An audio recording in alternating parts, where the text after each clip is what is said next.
Years after graduating, Nancy had become quite successful. At a class reunion, someone tried to pair us up. "Nancy, remember that little sidekick who used to follow you around? You both are still single, why not give it a shot?" She slowly raised her left hand, smiling without emotion. "I'm married."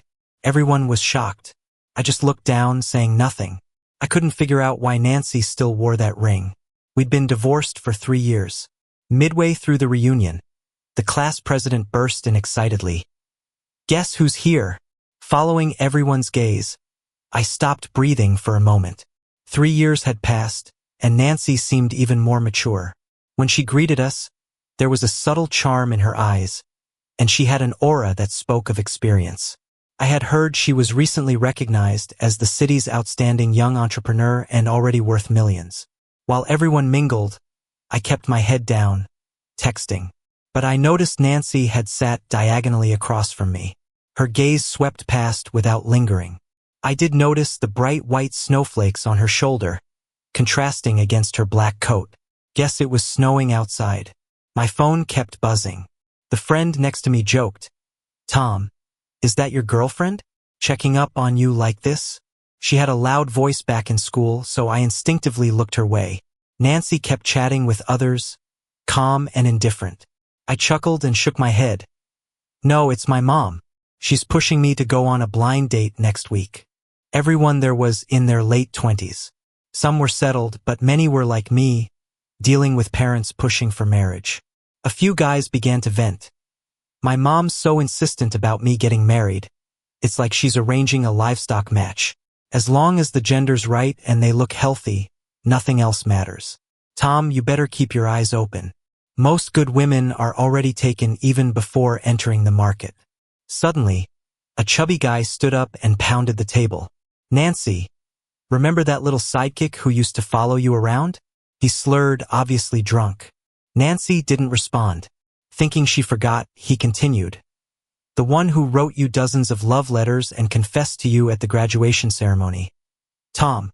I barely recognized him as our Class P monitor since he'd gained weight. "Since you both are still single, why not try?" Everyone turned their curious eyes on Nancy and me. A decade had passed, but they all remembered and hoped we'd give closure to this youthful romance story, no matter how it ended. Nancy finally had a reason to look at me. When our eyes met, she slowly lifted her left hand, smiling blankly. "I'm married." For words like a bombshell. Everyone was surprised. "Nancy, when did you get married? Why didn't you tell us during the wedding? You've kept it so quiet. We never saw your partner online either." Only I kept my head down, saying nothing. I couldn't understand why Nancy still wore that ring. We'd been divorced for 3 years.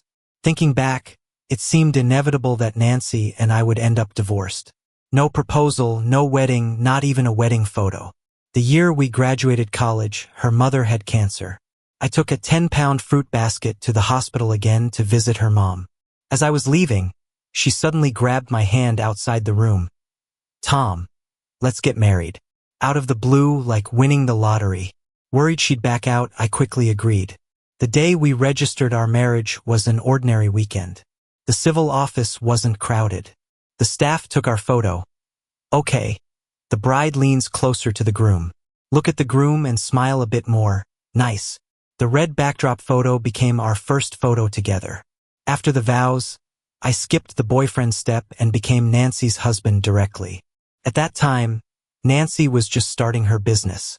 To avoid long distance, I gave up a decent teaching job at a private school out of state. Following her advice, I prepared to enter the state's teaching bracket. Maybe because she knew I'd sacrificed for her. When we picked rings, Nancy promised to hold a wedding once everything was stable. I decided to be a considerate husband and chose a not-so-expensive simple ring. What I valued more was Nancy's sincerity, not material things. After marriage, we rented a 40-square-meter apartment. It wasn't big, but our life was sweet. We'd hold hands at the supermarket on weekends, embrace in the dead of night. A year later, her mom passed away. She cried in my arms. "Tom, I have no family left." Nancy's parents divorced early. Her mom had high expectations and was very controlling. Many thought Nancy was cold. Maybe she longed for love too. I comforted her over and over. You still have me. I'm your family too. Nancy buried herself in work, coping with her grief through intense dedication. Irregular meals caused her to develop gastritis, landing her in the hospital. After that, I started bringing meals to her company. That's where I first met Leo. Nancy's business had begun to take off, gathering like-minded colleagues. One was Leo, her junior from computer science. He'd participated in software design competitions and had rich project experience. Nancy appreciated his decision to join their startup and leave a big tech firm. I quietly stood at the door with the thermos, listening to their talk beyond my grasp. Their intense discussion paused. They reached a consensus on some issue. There was admiration in Nancy's eyes. Good, go with your plan. I felt hollow. I'd never seen Nancy look at me like that before. Lost in thought, Leo nodded toward my direction. Nancy, your boyfriend's here. She glanced back, correcting him. It's my husband. Oh right, I always get it wrong. After all, young marriages like yours are rare. I awkwardly placed down the thermos, suddenly feeling out of place. While leaving, I overheard Leo ask Nancy, your husband's not in this field, is he? What does he do? Teacher. Nancy seemed reluctant to talk about me at work. Leo was curious. I have friends teaching in colleges. Maybe they know each other. Is he a high school teacher? College? He's still preparing for his exam. Oh, that's why he has time to bring you food. Don't worry. These days it's pretty easy to pass those exams. But what seemed easy for Leo was a disaster for me. Since I couldn't find a job for a long time, my college counselor contacted me recently. They said they could introduce me to a job. But because the job was outside the province, Nancy firmly opposed it. She glanced down at the test papers spread across the table. With a slight smile, she tried to encourage me. Tom, this isn't hard. Just try a bit harder next time and you'll pass for sure. I bit my lip, unable to say a word. Nancy seemed to forget that I'm not naturally smart. The math problems others could solve in one try take me 10. I don't have many talents, but I can persist, especially when it comes to chasing her. Nancy is a genius, always ranking first. I'm an art student, often at the bottom of the class. Back then, in order to get closer to her school, I'd bury myself in the studio every day, painting until my fingers blistered, just to barely get into the university next to hers. Whose standard is she using when she says it's not hard? It's clear. I started to dream more. In my dreams, standing next to Nancy wasn't me. It was Leo who seemed more of a match for her. I just couldn't keep up with her. No matter how hard I called, she'd never look back. Maybe she noticed I've been down lately. After finishing some business, Nancy leaned into my arms and said, I'm not too busy right now, so maybe we can finally have that wedding ceremony. I can take a half-month off for the honeymoon too. Sound good? Just like that, Nancy managed to cheer me up. But planning a wedding wasn't as simple as I imagined. Even with a wedding planner, I couldn't help but worry about everything from the venue to the menu to the bouquet. After all, this is my one and only wedding. Just designing the candy boxes kept me up several nights, even more focused than I was for my graduation project. At night, I excitedly handed the freshly finished designs to Nancy. She glanced up quickly from her computer and said, Yeah, looks good. I hesitated, staring at the designs. I can't decide between these two candy boxes. This one's bigger, but this one is fancier. Nancy, seemingly messaging someone, replied, Either is fine, her voice light and unbothered. I suddenly didn't feel like talking anymore. Seeing my silence, Nancy closed her laptop and leaned into my arms, asking, Where did you leave off? I forced a smile and said, It's nothing, you go ahead. It's not that important. A week before the wedding, I was on my usual errand delivering lunch to Nancy. Just as I returned home, I got a call from the wedding planner. They said an important part of the ceremony needed a decision between two options soon. Unsure, I tried calling Nancy, but there was no answer. Rushing to their office, I saw Nancy throw the lunch I'd brought into the garbage without a second thought. Leo was standing nearby, joking with her, You're so ungrateful. Your husband's so good to you and you're still not satisfied? He was teasing her, but her tone didn't match. You think I want to waste food? It's just that discussing the project with you made it go cold. All right, say no more. Let me treat you this time. What do you want to eat? Leo offered. Nancy neatly put the container back together, like she had done this many times before. Then, with a sigh, she said, "Sometimes he's just too nice to me. It makes me feel so pressured." In that moment, I felt a nauseating smell of spoiled food from the trash. I got sick to my stomach and just ran away. Nancy called me several times. Previously, I would have answered immediately whenever she called. But this time, I just turned my phone off. When she got home, she found me sitting on the floor, surrounded by shredded paper. Those were the love letters I wrote to her in high school. 18 of them, filled with genuine affection. She recognized them and rushed over to stop me. "Tom, what are you doing? And why did you call the planner to cancel the wedding suddenly?" I struggled free from her grip. I picked up a whole letter and tore it apart in front of her. It was like ripping through the facade of our supposedly unblemished yet clearly flawed relationship.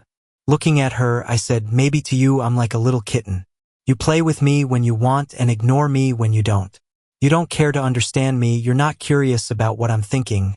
My words don't matter. My feelings don't matter. Nancy, do you see marrying me as some act of charity?" Nancy grasped my wrist tightly. "Is this about Leo? Someone mentioned you visited me this afternoon." I shook my head. Even if it's not Leo, there'd be someone else.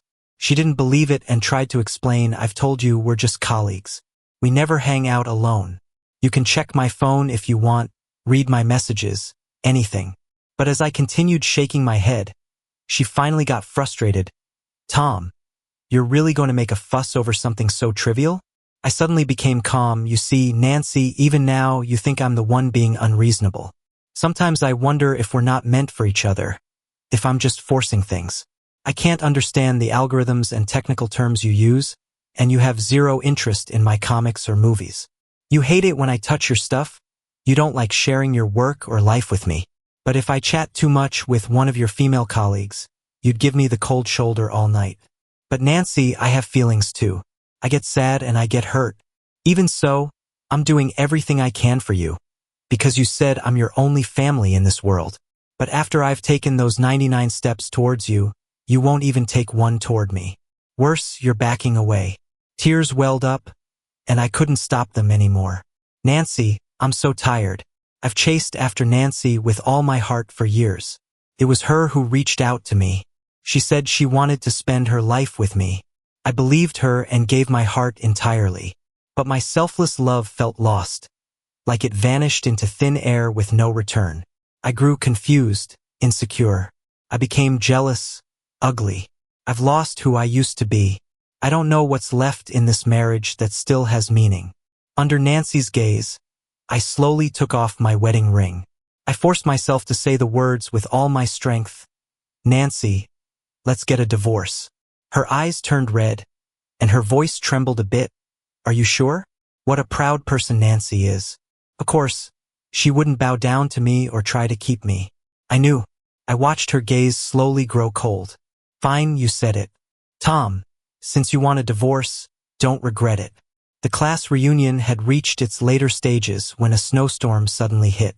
The hot spring estate we rented was inconveniently located on a mountain. So, I had to change plans and spend the night at the lodge with everyone else, planning to drive out once the snow eased a bit in the morning. While soaking in the hot spring, the guys were chatting idly. Back in high school, I had a crush on the class belle.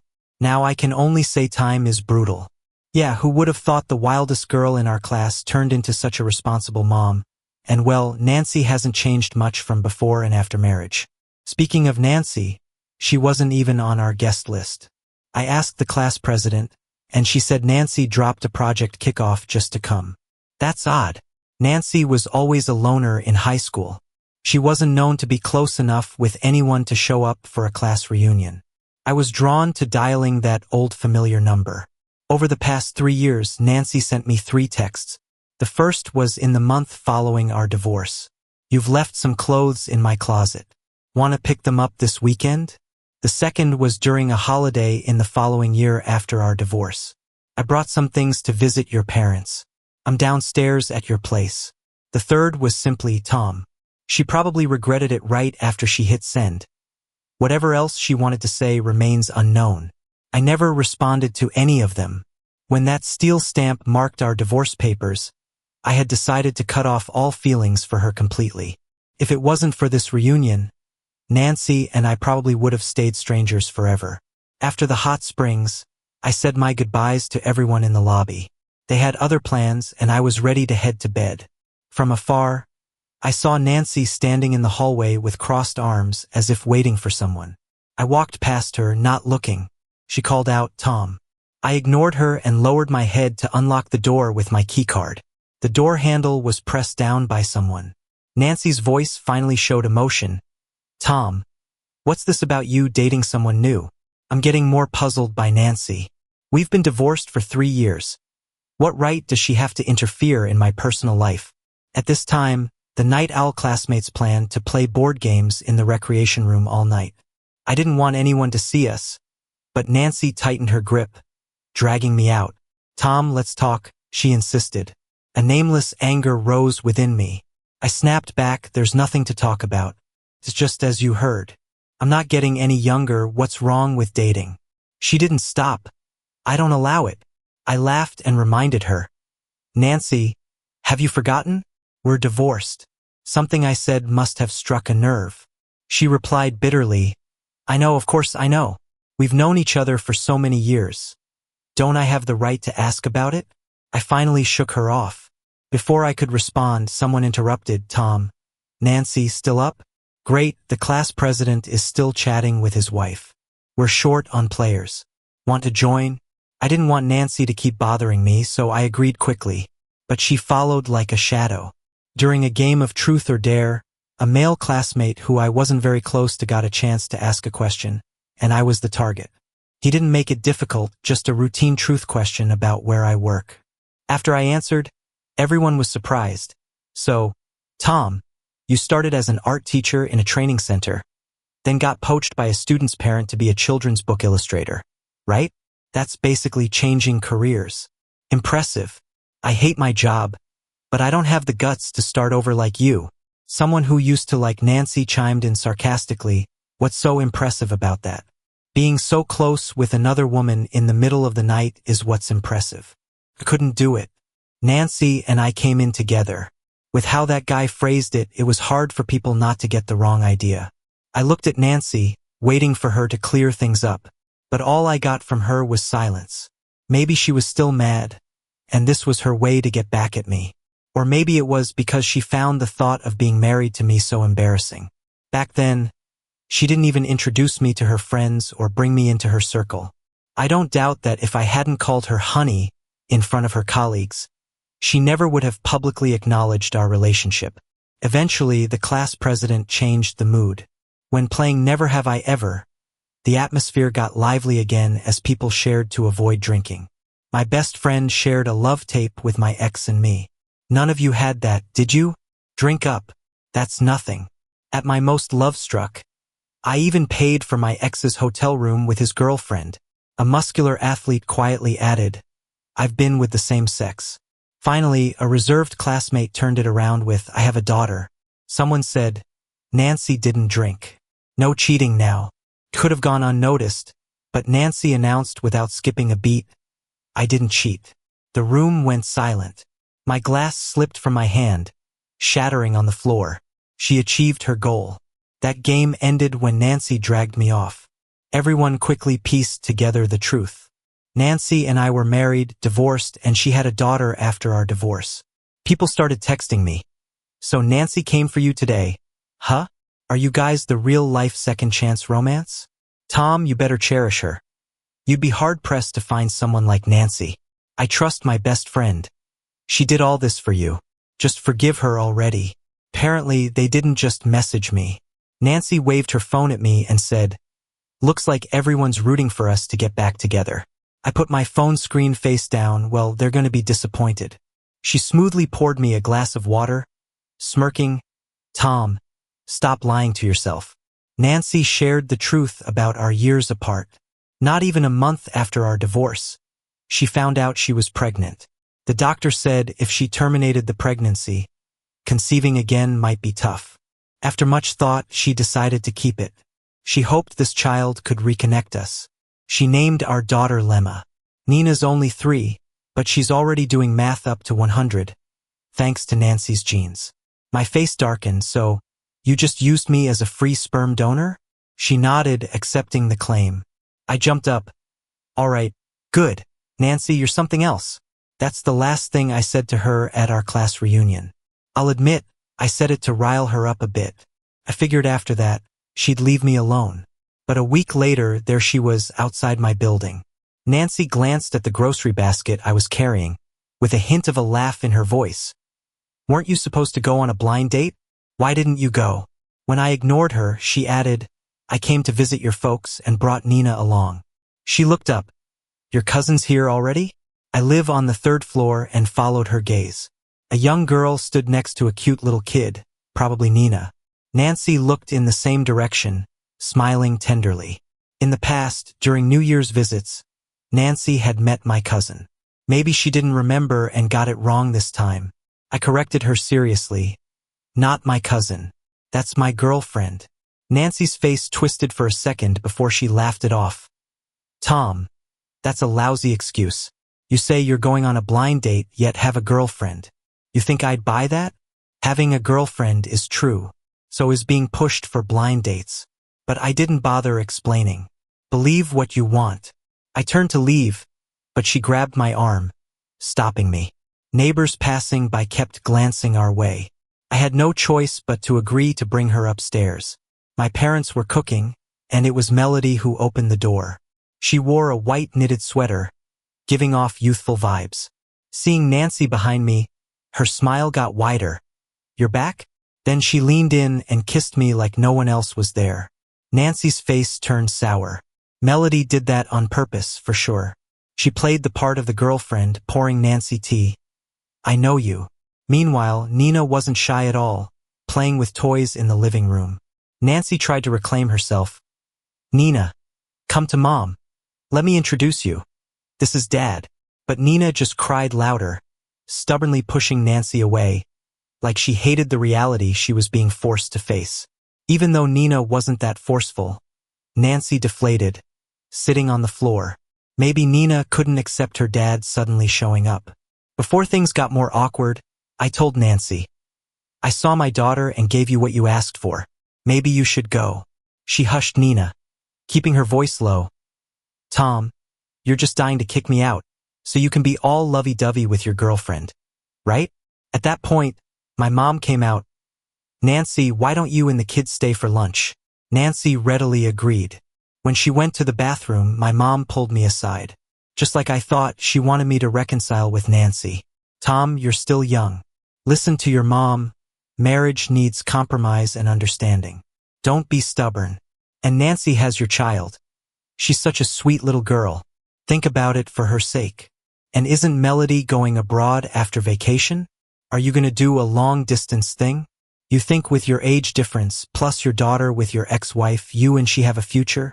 I see Nancy wants to reconcile, so I won't push you to date anyone new. But consider Nina's well-being. See, everyone, including my parents, thinks I'm being foolish. They don't understand why I'd refuse Nancy, who, in their eyes, did nothing wrong in our marriage. Or why, when she came back successful, child in tow, wanting to work things out, I stayed firm. In their eyes, Nancy's a smart woman, successful, a perfect daughter-in-law. Yet, to me, she's a cold and self-centered wife. But Melody is different. It was Melody who first showed me relationships could be equal, healthy, and passionate. I first met Melody at a bookstore. Every weekend, I loved being there. Watching kids enjoy my picture books filled me with happiness. Then Melody showed up, a big kid. Really? Nancy used to mock my doodling, saying I was childish for my age. So, I'd feel a bit embarrassed when adults looked at those books. But Melody genuinely liked them, buying my entire collection. I remembered her, and later she interned at our publishing house. That's when I learned her name was Melody, a senior literature major at Nancy's school. Her thesis was on translating children's literature, so she offered to assist with getting my books out internationally. Melody seemed to understand the bizarre stories I cooked up, like the one about a rabbit with no ears finding an egg, or a crocodile born into a duck family. One day, she was reading one of my drafts. Miss Brown Bear, desperate to find Honey Mountain, asks everyone for directions. Mr. Cat says it's near Milk Lake, and Miss Dog says near Bone Tower. Uncle Crow mentions Bread Bridge. It clicked for her. There's no Honey Mountain. She's been tricked. I chewed my pen, daydreaming. Maybe there really is one, if she just keeps climbing higher and higher. After her internship ended, Melody started asking me out. Knowing I was divorced didn't faze her. She said, I like your interesting soul. It's not about age or titles. I knew she'd be leaving to study abroad. So, from the start, I didn't plan to be with this girl 5 years younger than me. Even when she said she'd stay for me, I refused, firmly. She stepped back. Then let's be together till winter break. I don't ask for much, just 3 months. She smiled shyly. This is my first love. It's hard to say no. I knew I was already into her, so I said yes. 3 months, just enough to leave no regrets. After lunch, with my folks taking Nina out for a walk, Melody sneakily pulled me into the bedroom. Leaning against the desk, she nervously kissed me. Feeling my response, she accidentally kneeled onto the chair, bumping into it. Nancy's voice suddenly rang out from outside the door. Tom, what are you guys up to? Me and Melody were making out like crazy inside. The knocking on the door was relentless. At that moment, I had just one thought. Why is Nancy still here? It was so annoying. Finally, Nancy's knocking was practically noise pollution. Only then did Melody let go of me. She unlocked the door and licked her lips impatiently. What do you think we're doing? Nancy saw my swollen lips and her eyes turned red too. She pushed Melody aside and barged into my bedroom. On the bookshelf right across the door was a whole row of sample picture books we just received. Mine and Melody's names were side by side in the most prominent spot. Avoiding eye contact, she glimpsed at the photo on the desk instead. She stared at my bright, blinding smile in the picture, taking a while before speaking. It was the first time I heard her so humble. Tom, I overheard what Annie said to you. She's leaving the country soon, and Nina is too young. She can't grow up without a father's love. I know you're still in the honeymoon phase and won't listen to what I'm saying. That's okay. I can wait. She took a deep breath, sounding like she made a decision. I can wait for you to break up. Melody scoffed. Get real, he stopped loving you a long time ago. Nancy didn't bother me again until after the new year. And just a few days ago, Melody flew to France to study. Before she left, she kissed me at the airport, and I tasted her salty tears. She whispered in my ear, "Thank you for the 3 months. I was very happy. I need to tell you a secret. It was love at first sight for me." My heart ached. I guess I overestimated myself. I couldn't say goodbye as casually as I imagined. But I had to pull myself together and get ready for the International Children's Book Fair in Bologna, Italy.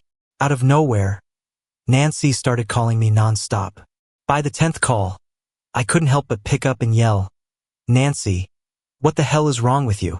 Tom, you can't go. Stop the car." I didn't get what she was saying. I glanced in the rearview mirror and froze. Nancy was driving her black SUV, crazily chasing my car. "Nancy, what are you doing? Are you nuts?" She swerved wildly, passing another car. "I'm crazy. Maybe then you'll stay for me," she said. Right then, I heard a loud crash from behind. I couldn't see her SUV in the mirror anymore. I quickly told the driver to pull over. Nancy did have an accident. Luckily, it wasn't too serious. She swerved to avoid a pedestrian and crashed into the guardrail. I called 911 for her and was ready to leave, but she pushed open the car door and collapsed to her knees. Her forehead was bleeding, but she grabbed me tight, pleading eyes like an abandoned puppy. "Tom, I've regretted it for a long time. Please don't leave with her. Okay?" I realized Nancy must have misunderstood something, but she soon passed out and was taken away by the paramedics. Of course, I left. This competition is crucial for me. A week later, when I got back, I visited Nancy at the hospital, just as a courtesy. Nancy had broken her leg. Her head was bandaged. She sat there listless and asked, "Back? Where's your girlfriend?" Calmly I replied, "We broke up." She dropped her cup, water spilled on the blanket. Nancy said, "Oh," like it was nothing, but I saw the joy brightening her face. A few days later, the nurse station called after work. "Are you Nancy's relative? She has therapy today and needs a family member present." I got calls like this several times a week after that. I even learned to answer quickly, "Okay, got it." I'd seen Nancy's x-rays. Her fracture wasn't that bad. There was no reason it shouldn't heal. My mom even made bone broth hoping to strengthen her recovery. But my mom had other plans too, determined to help my marriage prospects. She's planning to introduce me to her old friend's daughter, a doctor in the hospital next to Nancy's. I didn't refuse. I had something I wanted to check anyway. I set the date at the hospital cafe downstairs. Dr. Helen was 3 years older than me, once married. Her husband died of cancer. She hadn't wanted to remarry for years but agreed to meet me under family pressure. That put my mind at ease. I had no baggage. Not long after, Nancy called me, "Tom, why aren't you at therapy? Where'd you go?" Calmly sipping my tea, I said, "I'm downstairs on a date. See you later." Then I started a stopwatch on my phone. At 4 minutes and 32 seconds, Nancy appeared out of breath with crutches. My calculations were right. With her injury, it should have taken 10 minutes. Nancy's leg was clearly healed. She'd been faking it. I lifted the timer and said sarcastically, "A medical miracle?" She clutched her stomach, voice faint. "Tom, I don't feel well." I wasn't buying it. Nancy, using the same tricks over and over isn't gonna work. Her lips turned pale as she reached out, but she fainted before touching me. Nancy had stomach issues for years. I kept reminding her to eat properly, but she didn't. Now it got serious stomach cancer. Thankfully, it was mid-stage, still treatable. After surgery to remove part of the tumor, Nancy looked aged overnight. Visiting her, she lay there, murmuring, "Lately, things seem clearer. My heart must have been sick for a long time, always pushing you away to test your love. And when you held me tight, I didn't think I deserved to be loved. So I pulled back and kept quiet, hurting you deeply each time." Through sobs, she said, "Tom, I've been so wrong these years. It's my fault. This is my doing, my own karma. I deserve this. I deserve to die." Even though Nancy really hurt me in the past, I didn't feel any thrill of revenge at this moment. Instead, it felt like a weight on my chest. I waved my hand and said, "All right, just focus on your treatment. Stop overthinking it. My parents will help take care of Nina in these days while you're recovering. Thanks." Then Nancy pointed to a metal box under the bed, signaling me to open it. Inside were 18 love letters, hardened by layers of Scotch tape. "Tom, I fixed them up. I thought I could mend things." I picked one up, holding its youthful yet intense love to the sunlight. It lit up with holes all over. "Nancy, you see, with things that are already broken, even if you try hard to fix them, cracks are unavoidable." She sighed deeply. "Yeah, you're right." Maybe for the first time, Nancy realized we really couldn't go back. As I was leaving the hospital, I unexpectedly ran into an old acquaintance. Leo was helping his pregnant, blue-eyed, blonde wife down the stairs. He recognized me too and, after saying a few words to her, came over. "Tom, long time no see." 3 years had passed, and I could finally meet her eyes and greet her naturally without feeling that inexplicable inferiority. As it turned out, Leo had left the company right after Nancy and I divorced. Though Nancy never said anything, he could sense her gaze carried blame. After all, on the day Nancy and I had our falling out, Leo had indeed pulled her aside to discuss project progress. This caused Nancy to miss her mealtime, leading to the scene where I caught her throwing out the food. He felt guilty and even saw a therapist about it later. "Come on, don't look at me with that guilty face. If it weren't for that incident, I wouldn't have met my wife." Seeing him say that, I felt even more embarrassed and apologized, admitting I was once jealous of him. "Don't say that. I hope you'd use a different word." "What word?" "Admiration. I'd rather hear you say you admired me." Talking about Nancy's situation, Leo wasn't surprised at all. She's just self-sabotaging. A typical avoidant personality developed from childhood lack of love, selfish and stubborn, only cares about her own feelings and not the partner's, rarely compromising for them. To sum it up, if you love her, she doesn't love you. If you don't love her, she's head over heels for you. Suffice to say, you're lucky you got out in time. In the end, we exchanged contact information. When my baby's born, don't forget to send over a set of your children's books, he said, waving goodbye and cheekily winking. Oh, and I want a signed copy. After a year of post-surgery chemotherapy, Nancy basically recovered. The doctors said as long as she takes care and stops self-sabotaging, she could live to a ripe old age. But she seemed addicted to self-torture. She got a lawyer and early on drew up a will, leaving everything to me and Nina. The last time we met, she held my hand lightly and asked, "Tom, is there really no chance for us?" But before I could reply, she continued, "Forget it, don't answer. At least I still have Nina." 2 years later, at the publishing house, everyone had their hands together, as if part of some odd ritual. During a break in my drawing, I looked up, unable to help but ask, "What are you all doing?" They said, "The International Hans Christian Andersen Award list is about to be announced. We're all on edge except the person involved is so calm," someone noted. Another jokingly cast a jinx, considering it's the Nobel of Children's Literature, so few illustrators from our country even get nominated. The hopes aren't high, it's the thought that counts. Just then, a voice spoke up, "The results are out." The place erupted. "How did it go? Come on, don't keep us hanging." We made the shortlisted list. That moment felt like a dream. Before I could jump in excitement, everyone rushed over, cheering and tossing me up. My childhood dream was simple. When everyone else was dreaming of being scientists and astronauts, I just wanted to bring joy to every kid. Maybe I still had a long way to go, but I was certain I was on the right path now. I heard she was recently named one of the city's outstanding young entrepreneurs, already worth millions at her young age. "Tom? Who's Tom? There's a flower delivery for you, come sign for it." Everyone teased, the language of hydrangeas is reunion, you know. "Tom, who's sending you this?" I accepted the flowers and a card fell out. I picked it up. In flowing script, it said, "Congrats to my brown bear on finding his honey mountain." My heart started racing, and I quickly asked the delivery guy, "Where's the person who sent this? Have they left?" "They're still here, waiting for you outside," he replied. I rushed outside. Someone stood in the night, arms wide open. When I embraced Melody, I remembered what Leo had once told me. "Tom, good love helps you grow. Congrats. Looks like you found the right one."